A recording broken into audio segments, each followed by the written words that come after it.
हरिवंश महाराज जी कोटि कोटि नमन। गुरुदेव, मैं किसी जीव की सेवा भाव से मदद करती हूँ परंतु वो मर जाता है। महाराज जी, क्या मैं मनहूस हूँ?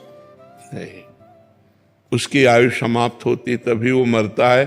किसी की सेवा करने से कोई नहीं मरता है। उसकी आयु समाप्त है तो जैसे हम उसकी से किसका प्रश्न है, उसकी आयु समाप्त है तो हम उस किसी की सेवा की, वो मर गया, उसकी आयु समाप्त है। बिना आयु समाप्त हुए कोई थोड़ी जा सकता है, उसको भोगना पड़ेगा। वो चाहे कीड़े पड़ जाएं, जब तक आयु नहीं समाप्त है तब तक नहीं मर सकता। और आयु समाप्त चाहे अमृत पिला दो फिर भी मर जाएगा। आयु समाप्त है, उसमें अपना कोई भाग्य नहीं लगता कि हम सेवा की, वो बच नहीं पाया तो हम मनहूस हैं। ऐसा कुछ नहीं। नाम जप करो और जितनी बन सके सेवा करो, किसी का अहित ना हो, ऐसी बातें नहीं सोचनी चाहिए। गुरुजी, हर बार यही होता है मेरे साथ। तो हो सकता है हर बार संयोग ऐसा ही बनता हो कि वही मिलते हो जिनको ढनंगना है। भाई संयोग भी तो है कि वही पशु पक्षी मिलते हैं जिनको जान पधारना है, तो 10-5 बार ऐसा हो गया तो तुम्हें लगा मनहूस है। ऐसा नहीं है, ऐसी सब बातें नहीं माननी चाहिए। और ऐसी बातें दिमाग में बैठा लो तो डिप्रेशन हो जाएगा। गुरुजी, जिसको पता चलता ना वो कहते हम आपके घर भी नहीं आएंगे, टच कर दोगे तो मर जाएंगे। राधा राधा, अरे ऐसा कुछ नहीं होता। ऐसा कुछ नहीं होता। ऐसा संसार के अलग सूत्र है परमार्थ का। जो विधना ने लिख दिया, छठी राव के अंक, राई घटे न तिल बढ़े, रहुरे जीव निशंक। जितना लिखा है उतने में ही श्वासें रहेंगी, चाहे पशु पक्षी की हो चाहे मनुष्य की हो, किसी के छूने या किसी की सेवा करने या किसी के कहने से। अगर कहने से हो तो बहुत लोग बनाते हैं कि पड़ोसी मर जाए, वो मर जाए, सब मर ना जाए। ऐसे कोई नहीं मरता, जब जिसकी आयु आती तभी मरता है। अजय कुमार जी, बिहार से। राधे राधे महाराज जी, सांसारिक बंधनों में रहते हुए भी मोक्ष की प्राप्ति कैसे की जाए? मन सांसारिक मोह से धीरे धीरे विरक्त तो हो रहा है महाराज जी। ये तो बहुत बढ़िया बात है, पर अपने कर्तव्य का पालन करना चाहिए। बंधन युक्त होकर कर्तव्य का पालन करना और बंधन मुक्त होकर कर्तव्य का पालन करना, इसमें अंतर है। बंधन युक्त होंगे तो हमें अपने 2-4 लोग जो परिवार के हैं वही प्यारे लगेंगे। और जब हम बंधन मुक्त होके करेंगे तो पूरा देश, पूरे विश्व में हमारा प्यार फैलेगा। तो हम अपने प्यार को केवल दीवालों की ओट में न रखें, उसको फैलाएं। मोक्ष प्राप्त करने का मतलब है कि सब हमारी आत्मा है। सब हम, जैसे आप अपने पुत्र से प्यार करते हैं ऐसे हर पुत्र से प्यार करें। आप अपने भाई से प्यार करते हैं, हर भाई से प्यार करें। सबको हम सुख दें लेकिन धर्मयुक्त, और भगवान का नाम जप करें तो गृहस्थ में रहते हुए भी भगवत प्राप्ति है। और यदि हम भगवान का नाम जप न करें, शास्त्र स्वाध्याय न करें, संतों की बात न सुने, तो वहीं बंधे फंसे रहेंगे, उतने में ही रहेंगे। देखो घरों में लड़ाई झगड़ा होते रहते हैं, रुपया कमाओ, खाओ पियो, ब्याह बर, बस इतने में पूरी जिंदगी हो गई। कभी सत्यधर्म अध्यात्म की चर्चा भी नहीं सुनी, कभी भगवान की तरफ चलने। तो ये समझना है कि हमको ईमानदारी से भजन करना है। और जैसे हम अपने परिवार से प्यार करते हैं ऐसे हम समाज से प्यार करें, क्योंकि सब में भगवान विराजमान है। यदि हम समाज में छल कपट करें अपने परिवार से तो उसे मोह कहते हैं। केवल अपने परिवार से मोह, और मोह गए बिनु राम पद होई न दृढ़ अनुराग। बिना मोह का नाश हुए भगवान के चरणों में प्रेम होता नहीं। इसलिए हम नाम जप करें, सत्संग सुने, पवित्र आहार, पवित्र आचरण, सबसे अच्छा व्यवहार, तो भगवान मोक्ष कर देंगे। भगवान हमें मोक्ष पदवी प्रदान कर देंगे। दीपांशु जी।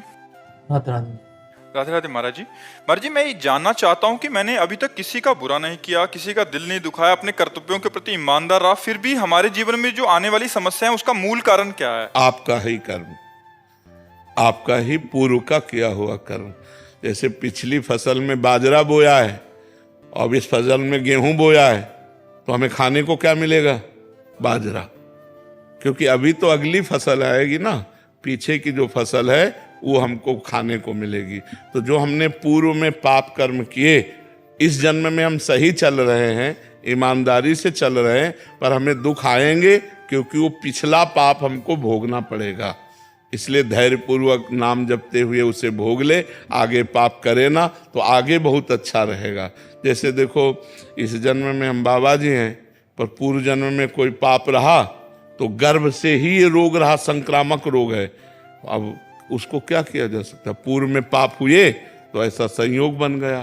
तो ऐसे ही आप लोग चाहे जितना सत्कर्म करें तो इसका फल आगे मिलेगा, लेकिन पीछे जो हमसे कुकर्म हो गए उनका हमें भोगना पड़ेगा। इसलिए धैर्यपूर्वक भोग लेना चाहिए, अपना ही किया कर्म है। विवेक पुनिया जी। राधे राधे राधे महाराज जी। महाराज जी, क्या किसी भी भगवान का नाम जप करने से भगवत प्राप्ति हो जाती है? हाँ बिल्कुल पक्का हो जाती है। भगवान के किसी भी नाम का, सीताराम, शिव, दुर्गा, राधा, जो भी नाम प्रिय लगे उससे भगवत प्राप्ति होती है। मनोज कुमार यादव जी। जी। राधे राधे राधे राधे महाराज जी। महाराज जी, मेरा मन बहुत अशांत रहता है। कोई भी काम बन जाए तो ठीक, काम ना बने तो ठीक, एक जैसा मन रहता है। हमेशा कोई बात देखो हम आपको सच्ची बात बताते हैं, जब तक हमारे अंदर पाप रहेगा तब तक वो हमें सुखी नहीं होने देगा। मान लो आपका काम बन गया है तो निगेटिव सोचवा के आपको परेशान करेगा, ऐसा ना हो जाए, कहीं ऐसा ना हो जाए, अगर ऐसा हो गया तो फिर क्या होगा। वो मतलब निगेटिव इतना नकारात्मक सोच फैला देगा कि जो आपको लाभ मिला है उसका आप आनंद नहीं ले पाओगे। तो उस पाप को नष्ट करने के लिए उपाय भगवान का नाम संकीर्तनम यस्य सर्व पाप प्रणाशनम। भगवान का नाम समस्त पापों को नष्ट कर देता है। तो आजकल काउंटर चला है, काउंटर लो और राधा राधा, राम राम, कृष्ण हरि, जो नाम प्रिय हो खूब जपो, देखो आनंद आने लगेगा। पाप नष्ट होते ही सकारात्मक सोच होने लगेगी। अगर सकारात्मक सोच हो, पॉजिटिव हो, तो विपत्ति में भी हम आनंद से निपट सकते हैं। और अगर निगेटिव नकारात्मक सोच हो तो हम संपत्ति होते हुए भी परेशान हो सकते हैं। बड़ी मन समस्याएं पैदा कर देता है, कहीं ऐसा हो गया तो होना नहीं है। अब वो सोच के परेशान हो रहा है। अगर यही सोच हम नाम में लगा दें, यार जो होना होगा सो होगा, देखा जाएगा, राधा राधा राधा, और मस्त पॉजिटिव चिंतन, तो आनंद आ जाएगा। नमक रोटी खा के भी आनंद रहेगा और पंखा में भी आनंद रहेगा। और अगर निगेटिव चिंतन है तो एसी में भी बैठ के जलोगे, रबड़ी खा के भी असंतुष्ट रहोगे। इसलिए नाम जप करो जो अंदर के सिस्टम को सुधार दे। अंदर के सिस्टम की बाहरी दवा नहीं है, अंदर के सिस्टम की भगवान के नाम की दवा है। जासु नाम भव भेषज, भेषज माने औषधि, जासु नाम भव भेषज हरन घोर त्रैशूल। जिनका नाम दैहिक, दैविक, भौतिक तीनों तापों को नष्ट करने वाला, सब पापों को नष्ट करने वाला और आवागमन के चक्र को रोक देने वाला, उन भगवान का नाम जप करो, खूब नाम जप करो। इंस्पेक्टर अखिलेश मिश्रा जी। श्री हरिवंश जी। श्री हरिवंश महाराज जी। महाराज जी, भगवदाकार वृत्ति होने से सुख दुख का प्रभाव नहीं होता, ऐसा आपके सत्संग में सुना है। महाराज जी, भगवदाकार वृत्ति कैसे हो, कृपया रास्ता बताएं। हाँ, जब हम खूब भजन करते हैं ना तो हमारी वृत्ति जब बार बार प्रभु में लगती, बार बार प्रभु में लगती, तो प्रभु आनंद सिंधु है, तुम्हारे हृदय में आनंद आ। और जहाँ एक बार आनंद आया तो आनंद के लोभ से मन प्रभु में एकदम स्थिर होने लगता है, प्रभु में लगने लगता है। वैसे इसका स्वभाव आनंद की खोज संसार में करने की है, पर अगर कहीं भजन के बल से प्रभु में आनंद का अनुभव कर ले तो फिर भगवदाकार वृत्ति होने लगती है। जब हम बार बार अव्यावृत भजनात्, बार बार आवृत्ति भजन की कर रहे, राधा राधा राधा राधा, तो हम जो सोचते हैं वो वही सोच पाते हैं, जो सुनते हैं, जो बोलते हैं, जो देखते हैं। हमारी सोच वही होती है जो हम सुनते हैं, जो देखते हैं, जो बोलते हैं। तो हम बार बार नाम को ही देखें, नाम को ही सुने, नाम को ही बोलें, तो हमारी भगवदाकार वृत्ति हो जाएगी। अब बराबर नाम में मन नहीं लगता, इसलिए थोड़ी देर कथा सुन लेते हैं, थोड़ी देर सत्संग सुन लेते हैं, थोड़ी देर सेवा कर लेते हैं, थोड़ी देर व्यवहार भी कर लेते हैं, भगवत भाव से नाम जप कर लेते हैं। तो ये सब जो अभ्यास है साधन का, ये वही भगवदाकार वृत्ति करता है कठिन, मुश्किल नहीं है। यदि हम बार बार प्रयास करते रहें नाम जप करने का, तो देखो पहले से अब देख लो अंतर है ना, तो अब से आगे अंतर पड़ जाएगा यदि अभ्यास आपका चलता रहा। समस्या में अभ्यास टूटने लगता है। जैसे कोई समस्या आती तो हमारा चिंतन खिंचता है, कोई विपत्ति आई, कोई प्रतिकूलता आई तो हमारा चिंतन खिंचता है, और उस समय संभालने की जरूरत है। अनुकूलता में विषय सेवन, सम्मान, लोकप्रियता ये बढ़ती है। प्रतिकूलता में एकमात्र भगवान की तरफ ही मन जाता है कि अब कोई सहयोगी नहीं है तो भगवान ही हमारे सहयोगी हैं। तो भजन में प्रतिकूलता अच्छी मानी गई है, पर भगवान से प्रार्थना करें कि प्रतिकूलता दो तो इतनी सामर्थ्य दो कि सह जाएं, हमारा अन्य चिंतन न हो, हम टूट न जाएं। नहीं तो ऐसी ऐसी प्रतिकूलताएं आती कि आपको अविश्वास हो जाएगा, हमारा सब कुछ ऐसा, अब आपका सब कुछ नहीं है, अब उनका सब कुछ है, वो जैसे चाहे तैसे। और सब भक्तों को ध्यान रखना, भगवान की 3 लीलाएं होती हैं, सृजन, पालन और संहार। ये सबके जीवन में होगा। शरीर की रचना हुई है तो इसका पोषण भी वही कर रहे हैं, अन्न जल वायु आदि के द्वारा, और विनाश भी वही करेंगे। ऐसे हमारा परिवार है, ऐसे ग्राम है, प्रदेश है, राष्ट्र है। रचना उन्होंने की है, पालन भी वही कर रहे हैं, तो विनाश भी वही करेंगे। हमको रचना लीला, पालन लीला और विनाश लीला में समता प्राप्त करनी है। नहीं तो रचना अच्छा लगता है, पालन अच्छा लगता है, लेकिन विनाश अच्छा नहीं लगता। और ये होता है, पुत्र का मर जाना, पत्नी का मर जाना, पति का मर जाना, परिवार के जनों का बिछोह होना, तब लगता है भगवान कहाँ है। अगर होता तो हमारा एक ही पुत्र था, क्यों हरण कर लिया? क्या वो इतनी सृष्टि में हमारा ही पुत्र मिला था उनको? हम उनकी शरण में भजन करते हैं तो क्या इतना नहीं रख सकते थे कि मेरे परिवार का एक ही दीपक है, उसको भी बुझा दे? ऐसी धारणाएं बनने लगती हैं। तो अपने को विपत्ति में, दुख में संभालना है, क्योंकि भगवान की 3 लीलाएं। जैसे पुत्र की आयु 20 वर्ष है, अब आप चाहे जितना भजन करो 21 नहीं हो सकती, वो 20 ही रहेगी। जो विधना ने लिख दिया 6 राव के अंक, राय घटे न तिल बढ़े रहुरे जीव निशंक, उसको उतना ही रहना है। तो कभी कभी ऐसी विपत्तियां आती हैं, ऐसे दुख आते हैं जिसमें हमारी भगवदाकार वृत्ति का जो हम अभ्यास कर रहे हैं उसमें विक्षेप पड़ने लगता है। तो हमें चाहिए उस समय हम धैर्यवान बने, वही होगा जो प्रभु चाह रहे हैं, वही होगा जो प्रभु चाह रहे हैं, वही होगा जो श्री जी चाह रही हैं। श्री जी मंगल चाहती हैं, कभी अमंगल नहीं हो सकता। राधा राधा राधा राधा, समय आया है, कट जाएगा। और उस समय आपकी भगवदाकार वृत्ति में विक्षेप नहीं पड़ा, क्योंकि आपका चिंतन रहा। तो आगे आनंद जब आएगा तो भगवदाकार वृत्ति उदय होने लगेगी। तो ये अभ्यास, दुख और सुख में चलते फिरते, खाते पीते, उठते बैठते, हर समय प्रभु का चिंतन करना। कभी रूप का ध्यान, कभी लीला कथा सुन रहे, कभी सेवा, कभी भजन, कि हम हर प्रकार से अपने चित्त को प्रभु में जोड़े। सुरेंद्र कुमार जी, लखनऊ से। राधे राधे। महाराज जी सादर वंदन। महाराज जी कृपा कर बताइए कि भक्ति करते हुए आत्मविश्वास कैसे बना रहे और अहंकार भी ना आए? वही भक्ति ही बढ़ाती है विश्वास। बिनु विश्वास भगति नहीं, ते बिन द्रवहि न राम, राम कृपा बिनु सपने जीव न लह विश्राम। जब हमारा भगवान से अपनापन हो जाता है तो हमारा विश्वास दृढ़ हो जाता है। बिना श्रद्धा विश्वास के तो भक्ति मार्ग में प्रवेश ही नहीं है।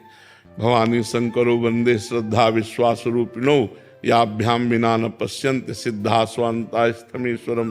श्रद्धा विश्वास के बिना हृदय में विराजमान भगवान हैं, पर हम कहाँ अनुभव कर पाते हैं?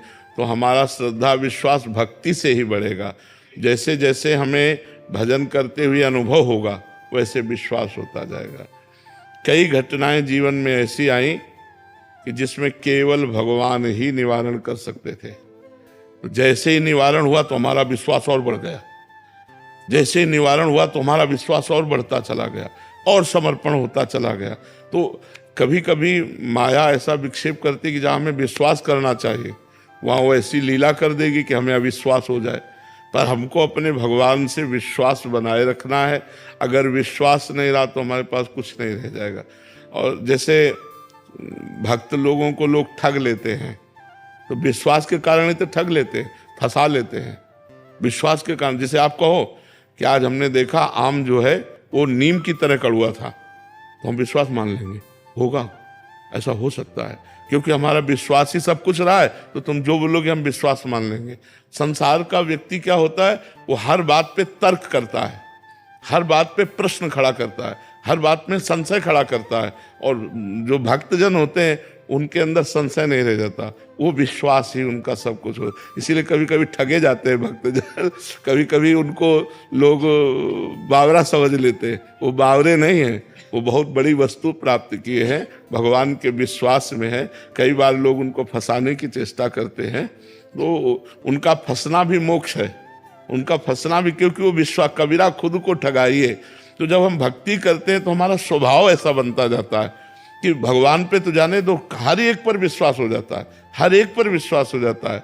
बस यही तो भगवान की कृपा होती है कि जब भक्ति और बढ़ती तो जैसे हर एक पर विश्वास हो जाता है, हर एक भगवान नजर आने लगता है, इसमें भी भगवान, इसमें भी भगवान। तो ये भक्ति ही पहले हमें श्रद्धा करना होता है और संतों के वचन सुनकर भगवान पर विश्वास करना होता है, फिर विश्वास दृढ़ हो जाता है। और जहां दृढ़ विश्वास हुआ तहां भक्ति महारानी का प्रभाव प्रकाशित हो गया, हृदय आनंद से भर जाता है।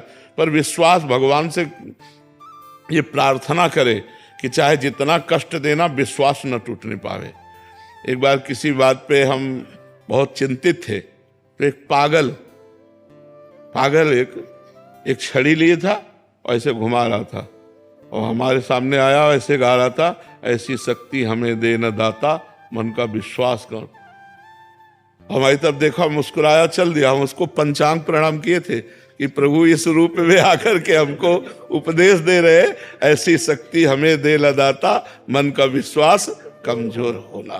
तो हमें बहुत अच्छा लगा कि भगवान इस रूप में आके हमें उपदेश दे रहे कि संशय मत करो, मेरे पर विश्वास करो। तो भगवान से प्रार्थना करनी चाहिए कि आप ऐसी कोई लीला मत कर देना महाराज, जिससे हमारे विश्वास में कमी हो जाए, हमारा विश्वास बढ़ता रहे। विश्वास बढ़ गया तो जीत गए, और विश्वास चला गया तो फिर निराशा हो जाती है। जैसे हमारी कोई ऐसी बात है जो केवल भगवान से बननी है, कोई बना ही नहीं सकता। ऐसी कई बातें होती हैं जिनको हम किसी से कहें तो उपहास के पात्र बनेंगे, और वो केवल भगवान ही जानते हैं।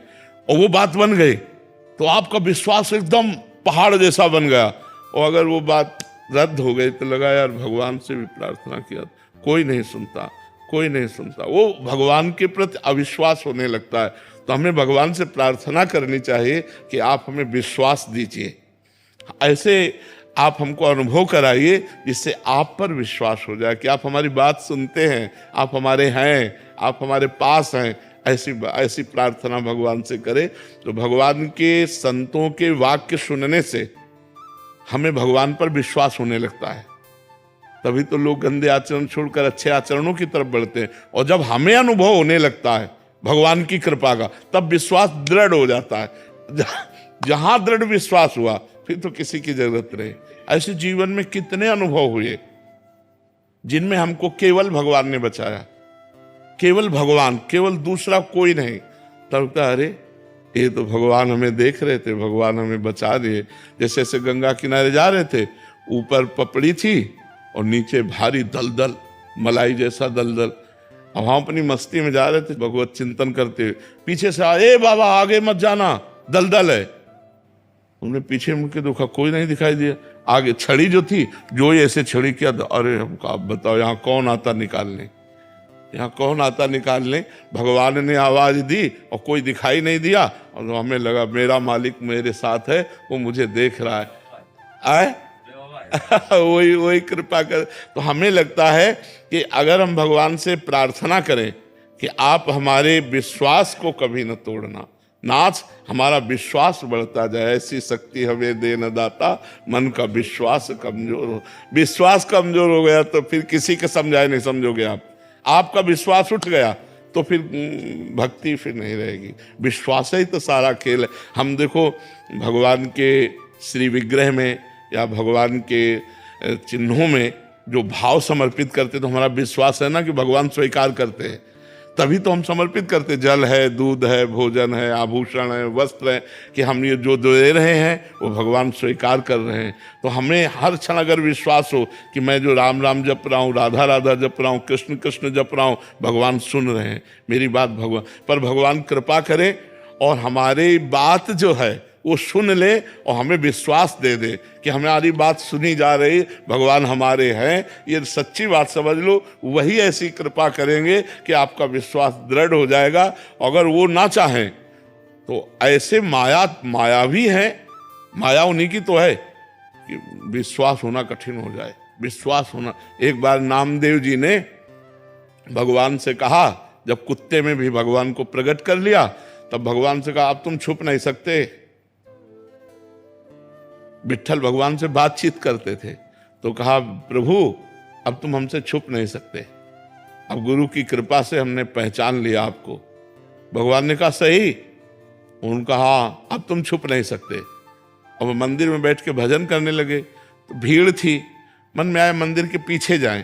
तो मंदिर के पीछे गए तो 10-20 लड़के आके गुल्ली डंडा खेलने लगे, हो हल्ला मचा। तो उन्होंने सोचा नदी के किनारे जाएं। नदी के किनारे गए तो वहां बैठ के भजन ही कर रहे थे। इतने में जो है कोल की रात रूप जंगली वो अपने वहां तंबू लगाने लगे और शोरगुल मच गया। तो इन्होंने जाके कहा ए शोरगुल क्यों मचाते हो? अरे बोले दिन भर के भूखे थे, अच्छा मिला, काट करके इसी को खा जाते हैं। और गड़ासा लेकर के पति पत्नी दोनों दौड़े और वो भागे कांच समेट करके अपनी, और भागते भागते विट्ठल भगवान के मंदिर में आए। ऐसे भगवान ने कहा क्या हो गया? अरे बोले पता नहीं कौन कसाई था, को कह रहे थे काट के खा जे। बोले अभी तो थे। बोले पहचान पाए?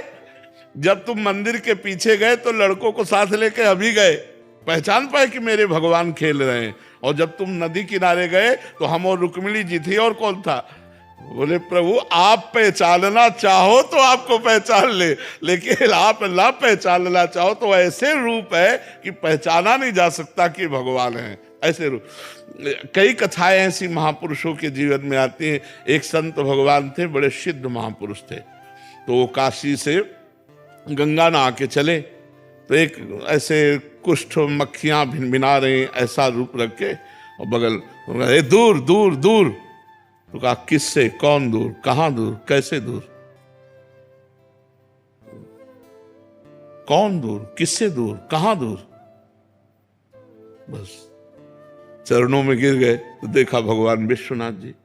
कौन दूर, कहां दूर, कैसे दूर, किससे दूर? वही आत्मा, वही परमात्मा, सब किससे दूर, कौन दूर, कहां दूर? तो उनके ऐसे रूप है कि हम कहो धक्का लगा दे, हम कहो उनको बाहर कर दे। वो चाहें तो हम पहचान सकते हैं, और वो ना चाहें तो हम पहचान नहीं सकते। वो चाहें तो हमारा विश्वास दृढ़ हो, अगर वो ना चाहें तो हम विश्वास कर ही नहीं सकते। ऐसे लीलाधारी है, ऐसे मायावी है, पूछो मत। इसलिए भगवान की शरण में होकर महाराज आप ही कृपा करो, तब हमारी भक्ति पुष्ट हो, तब हमारा विश्वास पुष्ट हो।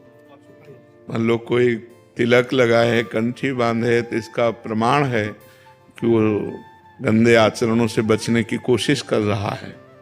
नहीं कह सकते कि गंदे आचरण वाला नहीं है, पर वो कोशिश कर रहा है।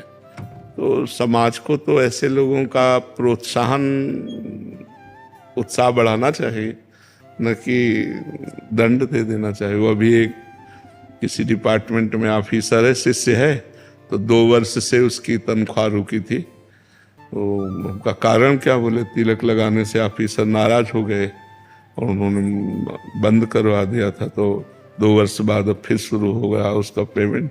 तो अब का बड़ा विचित्र समय है कि तिलक लगाने पर स्कूल से निकाल दिया जाए, तिलक लगाने पर ऑफिस से विरोध हो जाए। तो हमें लगता है कलयुग बढ़ रहा है, अपनी ही वो प्रभाव वृत्ति फैला रहा है। क्योंकि भगवान नाम जप, शास्त्रों का स्वाध्याय, संतों की वाणी का अनुसरण, भगवान का आश्रय, यही से हमारी बुद्धि पवित्र होती है।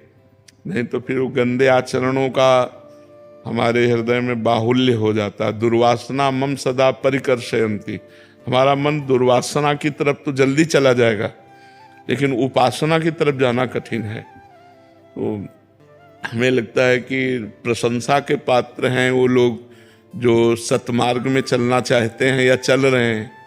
पर संसार, एक ऑफिस से आके बता रहे थे कि हम ऑफिस में जाते हैं तो मुझे शर्मिंदा करते हैं, मैं तिलक कंठी बांध के, जो कहने तो आप हिम्मत करके जाते रहिए। तो कई लोगों ने ऐसा कहा कोई और उपाय है, तो उन्होंने कहा हाँ उपाय है, सूखी रज ले लिया, ऐसे कर लिया तो तिलक भी बन गया और नहीं भी बन गया। देखो हमें भक्ति करनी, दिखावा तो करना नहीं।